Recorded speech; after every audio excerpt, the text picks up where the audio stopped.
नमस्कार दोस्तों, मैं राजेश मुजफ्फरपुर सर्रा यूट्यूब चैनल में आप सभी का स्वागत है। अगर आप चैनल पे नए हैं तो चैनल को सब्सक्राइब जरूर करें और वीडियो को लाइक करें और शेयर करें और कमेंट करें। तो आज का टॉपिक है शाक्य संघ में राजकुमार सिद्धार्थ की दीक्षा और सदस्यता।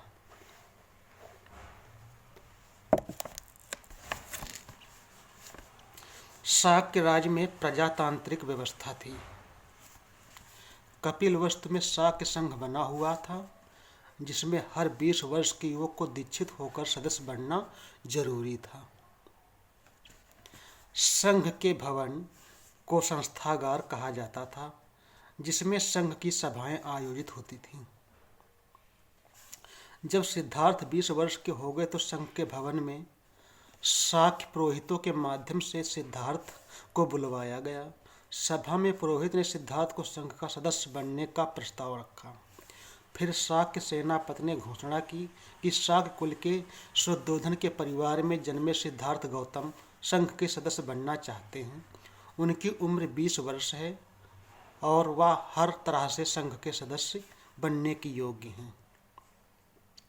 इसलिए मेरा प्रस्ताव है कि उन्हें शाक्य संघ का सदस्य बनाया जाए। यदि किसी को विरोध या असहमति है तो कृपया बताएं।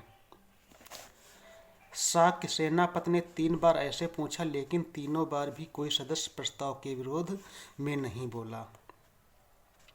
प्रस्ताव पारित हो जाने पर सिद्धार्थ को नियमानुसार संघ में शामिल किए जाने की घोषणा कर दी गई। तब शाक्य पुरोहित ने सिद्धार्थ को अपने स्थान पर खड़े होने के लिए कहा। उसने सिद्धार्थ को पूछा, क्या आप ऐसा अनुभव करते हैं कि संघ ने आपको सदस्य बनाकर सम्मान दिया है? सिद्धार्थ का उत्तर था, हाँ, मैं ऐसा ही अनुभव करता हूँ। फिर पुरोहित ने संघ में सदस्य के अधिकारों और कर्तव्यों की रक्षा देकर समझाया, आपको अपने तन, मन और धन से शाक्यों के हितों की रक्षा करनी है। आपको अपने तन मन संघ की सभा में हमेशा उपस्थित रहना होगा।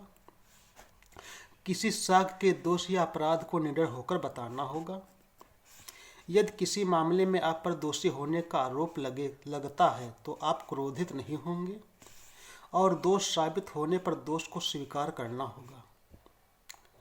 निर्दोष होने पर अपना पक्ष रखने का पूरा अवसर दिया जाएगा।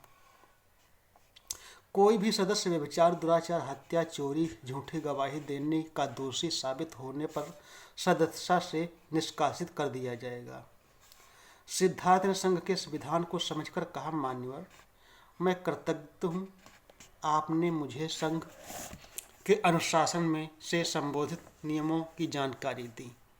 मैं आपको विश्वास दिलाता हूँ कि उनकी पालना करने की पूरी कोशिश करूँगा। इसके बाद है रोहिणी नदी के पानी के उपयोग और शाक्य और कोलियों में विवाद।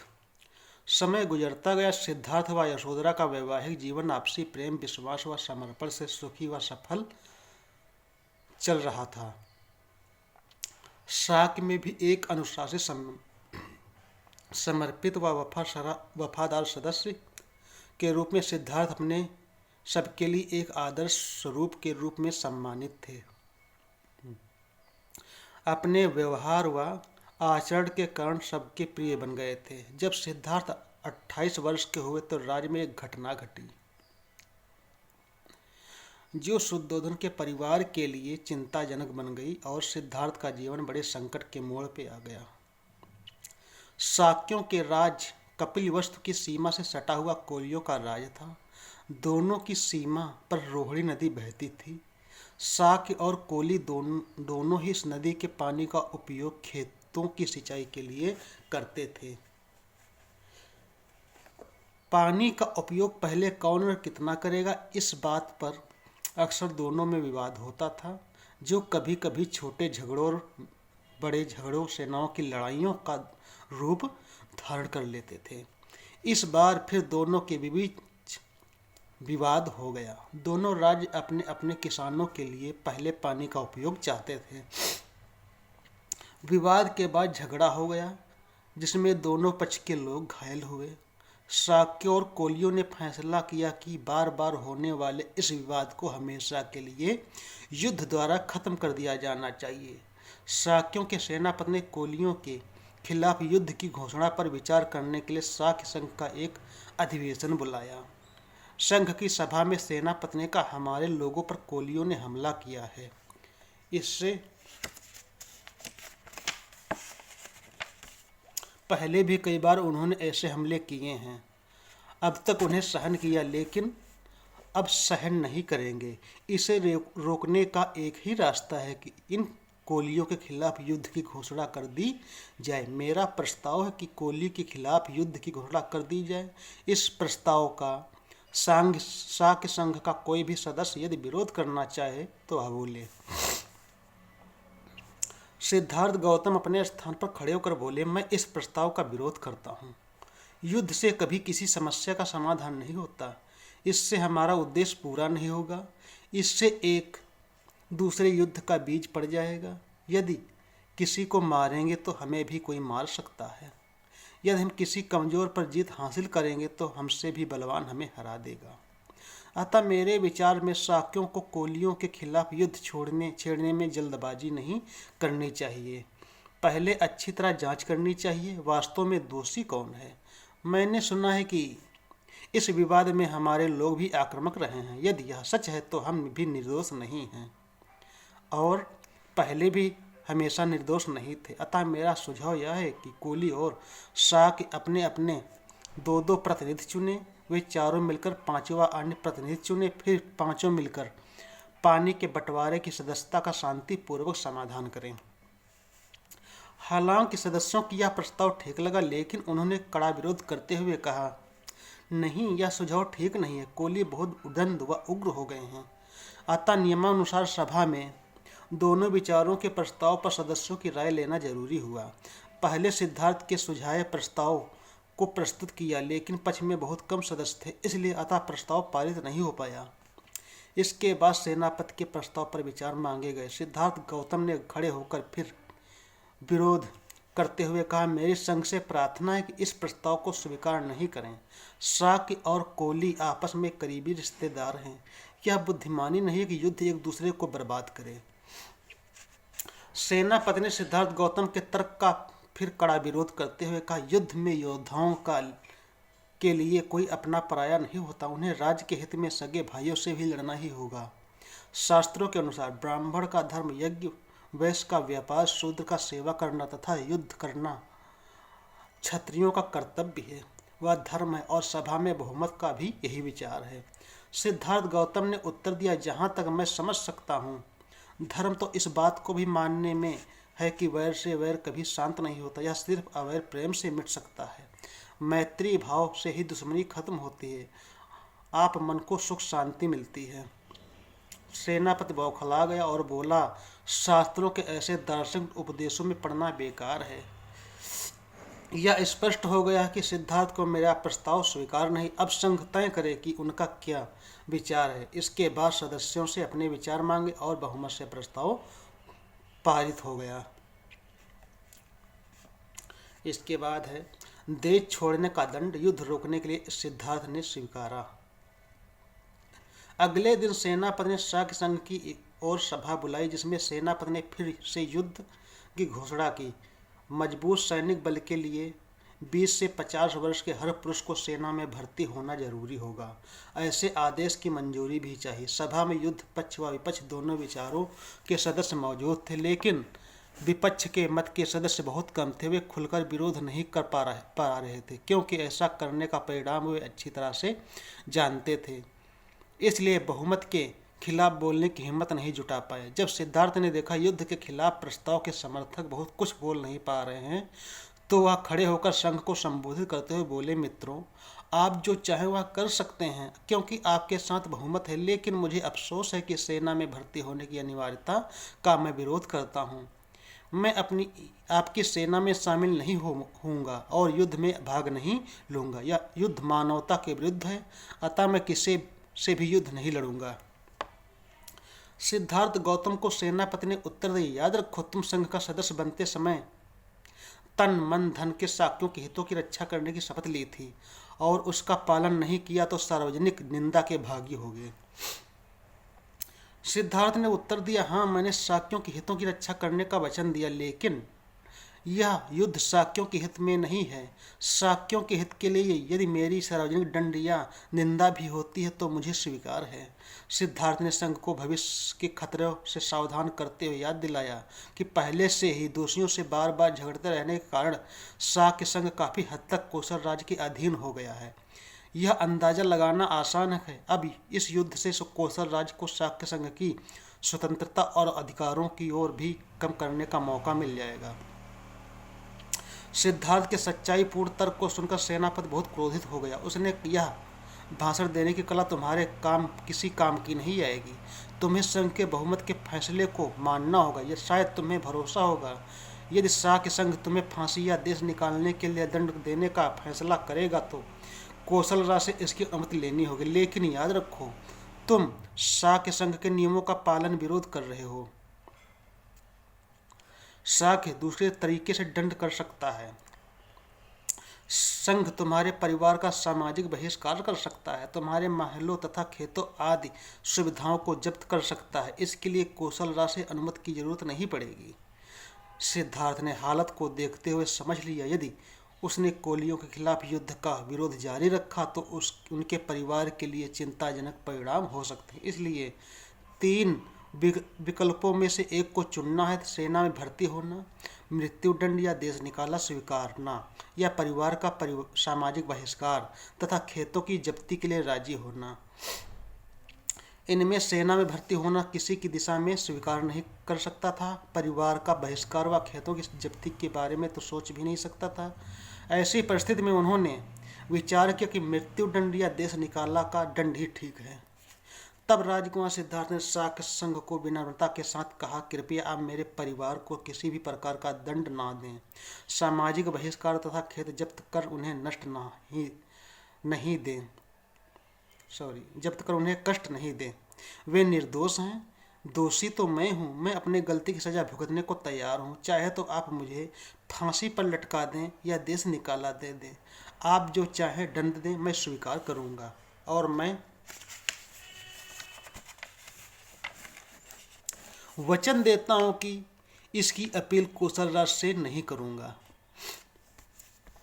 इसके बाद है प्रवज्ञा की समाधान, परिवारजक बन देश छोड़ने का निर्णय। सेनापति बोला, तुम्हारी बात को मानना मुश्किल है, क्योंकि यदि तुम अपनी इच्छा से भी मृत्यु या देश निकाला स्वीकार करोगे तो भी कौशल नरेश को इसका पता लग जाएगा। फिर जरूर वह सोचेंगे शाक्य संघ ने ही यह दंड दिया होगा, और तब वह शाक्य संघ पर कार्रवाई कर देंगे। सिद्धार्थ ने उत्तर दिया, यदि इसमें कठिनाई है तो मैं एक आसान उपाय सुझा सकता हूँ। मैं परिवारजक बन देश छोड़कर जा सकता हूँ। यह भी एक प्रकार का देश निकाला ही है तो है। सेनापति ने सोचा, यह एक अच्छा समाधान है, लेकिन उसे आशंका थी सिद्धार्थ ऐसा कर ही लेगा। इसलिए उसने सिद्धार्थ को पूछा, अपने माता पिता तथा पत्नी की अनुमति के बिना तुम परिवारजक कैसे बन सकते हो? क्या वे तुम्हें जाने देंगे?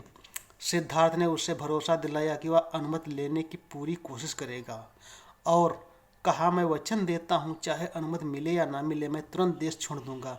तब कौशल नरेश को भी कोई आपत्ति नहीं होगी।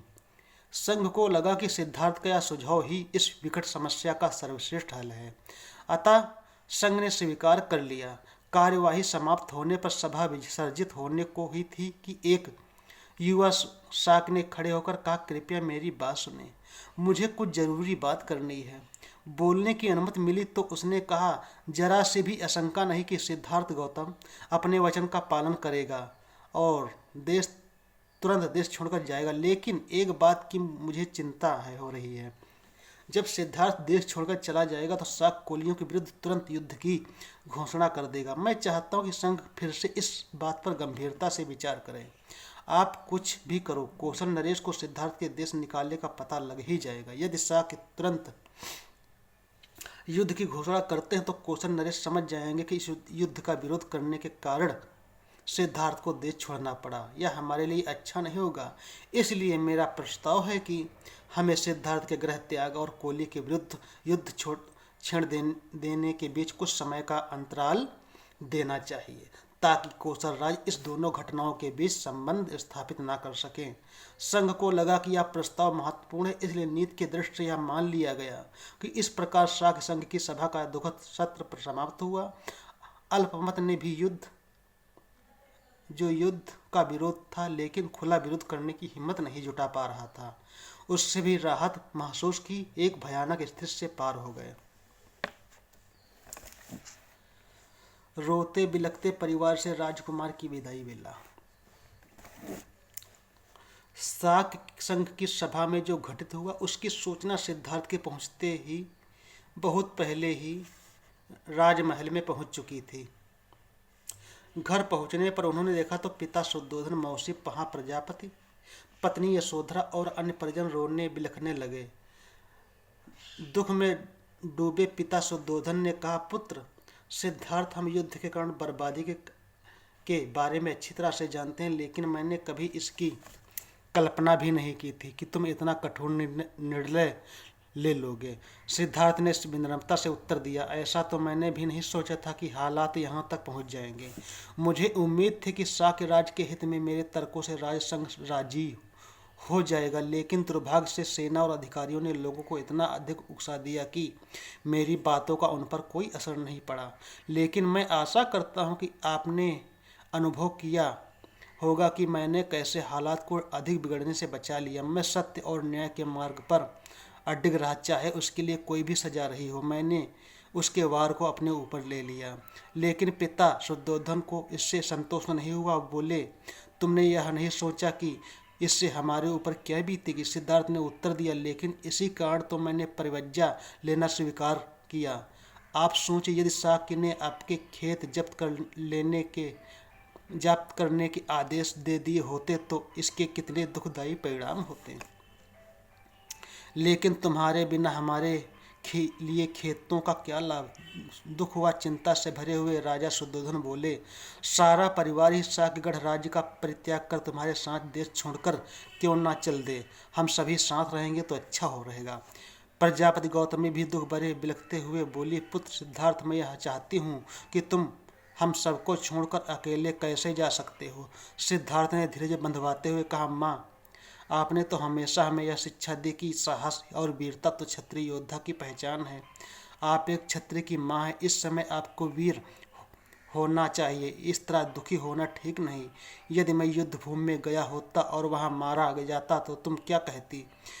तब क्या आप इस तरह दुखी होती? माता गौतमी बोली, नहीं, वैसा तो एक क्षत्रिय के योग्य ही होता है, लेकिन अब तुम हम लोगों से दूर जंगल में हिंसक जानवरों और अन्य कठिनाइयों के बीच रहने जा रहे हो। ऐसे में हम यहाँ सुखी कैसे रह सकते हैं? इसलिए मैं कहता हूँ कि तुम हमें अपने साथ ले चलो।